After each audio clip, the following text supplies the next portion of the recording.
આપણે જોયું હતું કે થરાદમાં કોંગ્રેસના વડગામના ધારાસભ્ય જિગ્નેશ મેવાણી અને પોલીસ વચ્ચે જે બોલાચાલી થઈ હતી તેને લઈને હવે ગઈકાલે કોંગ્રેસના જે આગેવાન નેતાઓ છે, કેનીબેન ઠાકોર છે, પછી થરાદના જે ગુલાબસિંહ રાજપૂત છે, આ બધાએ જિગ્નેશ મેવાણીનું સમર્થન નોંધાવ્યું હતું। ત્યારે કોંગ્રેસના વધુ એક પૂર્વ ધારાસભ્ય છે એ જિગ્નેશ મેવાણીના સમર્થનમાં આવ્યા છે। કોણ છે આ ધારાસભ્ય અને શું કહી રહ્યા છે જિગ્નેશ મેવાણીના નિવેદન વિશે વિગતો મેળવ્યા અહેવાલમાં। જય હિન્દ BSI TV ન્યૂઝ પર આપની સાથે હું છું નિધિ ગઢવી।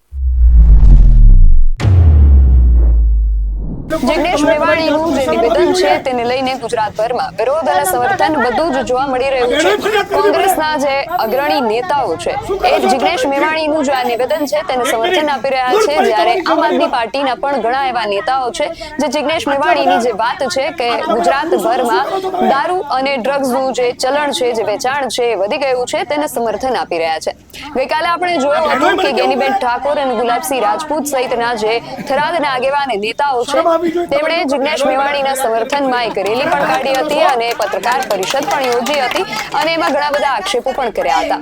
ત્યારે હવે સિદ્ધપુરના જે પૂર્વ ધારાસભ્ય છે ચંદનજી ઠાકોર એ પણ જિગ્નેશ મેવાણીના સમર્થનમાં આવ્યા છે અને તેમણે જિગ્નેશ મેવાણીને સમર્થન આપતા ગુજરાત સરકાર, જે ભારતીય જનતા પાર્ટીની જે સરકાર છે તેના પર પ્રહારો કરતા કહ્યું છે કે સરકાર આ બાબતને લઈને લાજતી નથી અને ઉપરથી ગાજી રહી છે। વધુમાં આક્ષેપ કરતા ચંદનજી ઠાકોરે શું કહ્યું સાંભળીએ। ગુજરાત સરકાર, આ ભારતીય જનતા પાર્ટીની સરકાર લાજવાની જગ્યાએ ગાજી રહી છે સાહેબ।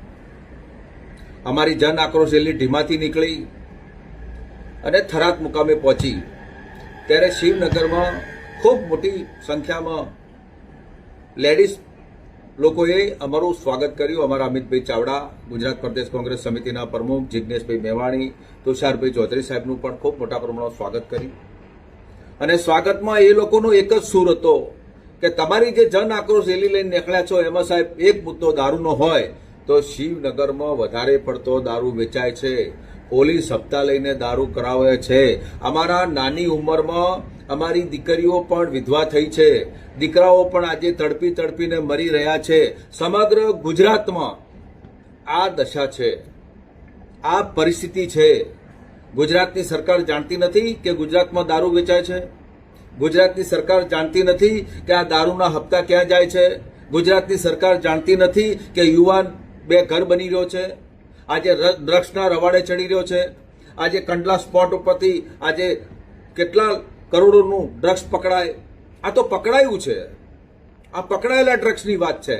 એ જે અમદાવાદ જેવી સિટી સમગ્ર ગુજરાતની અંદર, સુરત, વડોદરામાં જે પસરી ગયું છે એના કારણે મારો બેરોજગાર યુવાન આજે ડ્રગ્સના રવાડે ચડી ગયો છે અને ભારતીય જનતા પાર્ટીને 162 સીટ આપી છતાંય આ ગુજરાતની કોઈ પ્રકારનો વહીવટમાં કોઈ સૂઝબૂઝ નહીં એવી આ સરકારે ગુજરાતને દારૂના રવાડે ચડાવી દીધી, ડ્રગ્સના રવાડે ચડી ગયો।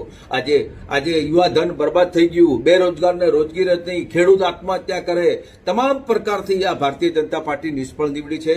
ત્યારે જિગ્નેશભાઈ મેવાણીના આજે અમે સમર્થનમાં છીએ અને જિગ્નેશભાઈ મેવાણી જે પ્રકારે દારૂ માટેની જે વાત ઉપાડી છે એ તદ્દન સાચી છે।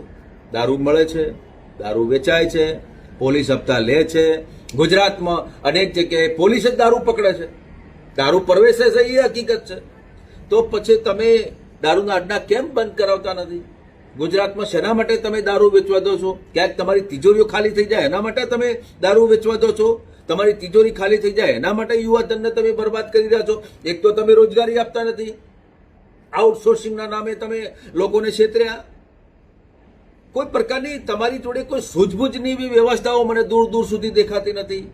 લોકો તમને મત આલે છે એનો મતલબ એવો નહીં કે ગુજરાતમાં દારૂ, અમે વિરોધ પક્ષ તરીકે અમારી નૈતિક જવાબદારીના ભાગરૂપે જ્યાં ખોટું થતું છે ત્યાં અમે ઊભા રહીશું અને અમે અવાજ તમારા સુધી પહોંચાડવાનો પ્રયત્ન કરીશું।